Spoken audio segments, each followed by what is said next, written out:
talking about you being beautiful. Of course, Mehmet Oz is the Oprah Show health expert. Michael Roizen of the Cleveland Clinic. Doctors we love here, and they have written You Being Beautiful, the owner's manual to inner and outer beauty. And joining us this morning, it is skin. We did hair before, now we're on to skin. And you have a test that you say, Dr. Roizen, will tell us a lot about the age of our skin, which is, of course, the cosmetic thing we think of first, right? Right, we love this test. All you do is grab your Scotch tape dispenser and you put about a 1.5 inch piece on the forehead, between the eyes, on the edge of the eyes, over the apple of the cheek, and you push it down for about 2 seconds and above the lip. And then you look on it. If it's got no flakiness and no lines, it's the skin of a 30-year-old. A little flaky cells but no lines, 40-year-old. And if it's got both lines and flakiness, the skin of a 50-year-old.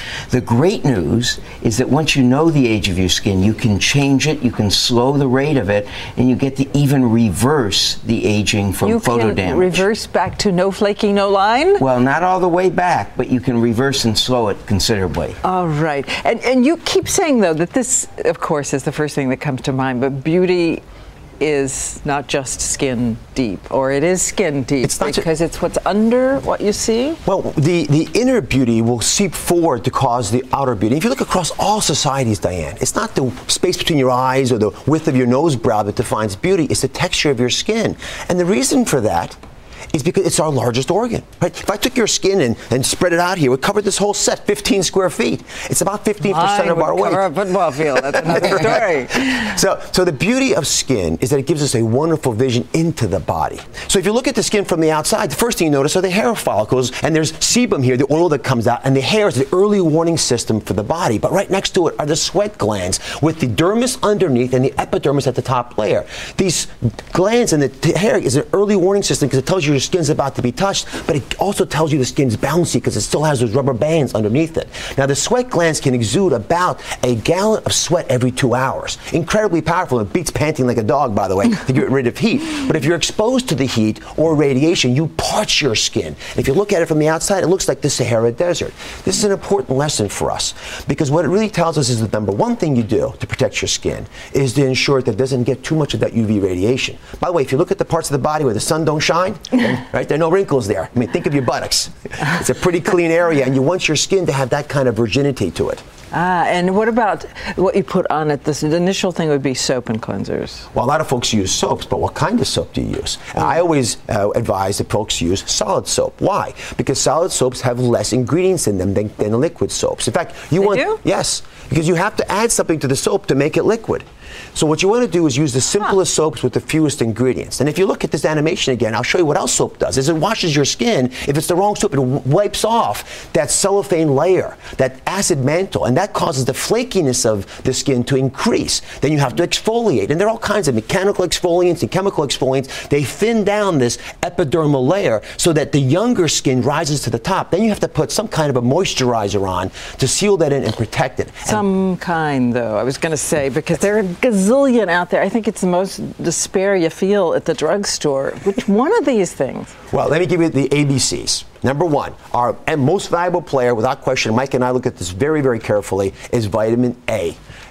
Which are the retinoids. And what vitamin A does is it rejuvenates the skin because it allows the skin to make more of those rubber band elements that gives it that bounciness that I showed you earlier. It also is first-line treatment for acne, for rosacea. It can kill the bacteria.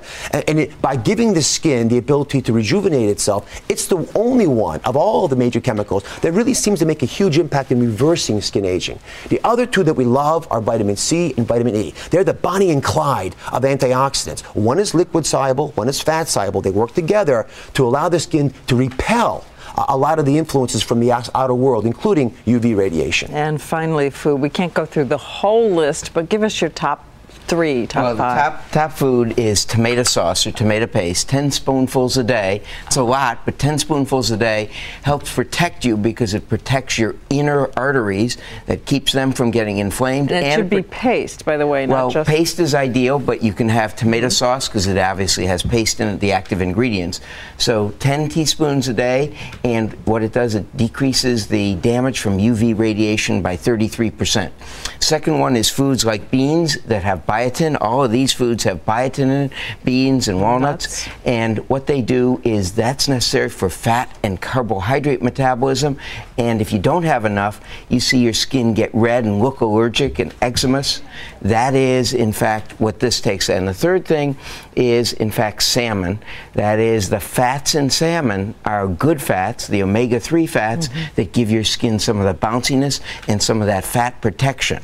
And I know that there are other things, and go on our website, everybody. And right, the polyphenols in pomegranates and green tea and in other things are great for your skin. But if you do these things, you really can make a difference. This isn't just doing it, I don't know, because you're reading a magazine. If you do these things, your skin can change. If you build a foundation beneath the skin and allow it to ooze forward to the surface of the skin, the studies have shown you can reverse some of these wrinkles, for example, by about 20%. These are not small differences. They're measurable and they're observable. But again, it's about changing the inner environment. So not only are you being beautiful, but you're also being a beautiful being.